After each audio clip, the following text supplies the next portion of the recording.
Today, I'm going to cover a super handy topic: how to activate your vanilla Visa gift card. Whether it's a gift for you or someone else, getting it ready to use is quick and easy. So, let's get started. First things first, make sure you have your vanilla Visa gift card on hand. Turn it over and locate the card number, expiration date, and the 3-digit security code. Next, you'll need to access the activation website. Open your web browser and go to the link provided on the back of the card's packaging.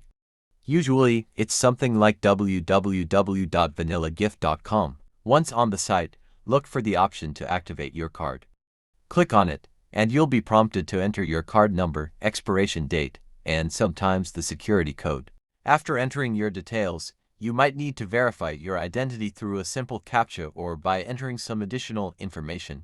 This is just a quick security step. Once you've completed the steps, you should see a confirmation message on your screen indicating that your card is activated and ready to use. If you encounter any issues, double-check the numbers you entered or try refreshing the page. If problems persist, the contact number on the card packaging will connect you to customer support. That's it. Your vanilla Visa gift card is all set to be used for online and in-store purchases.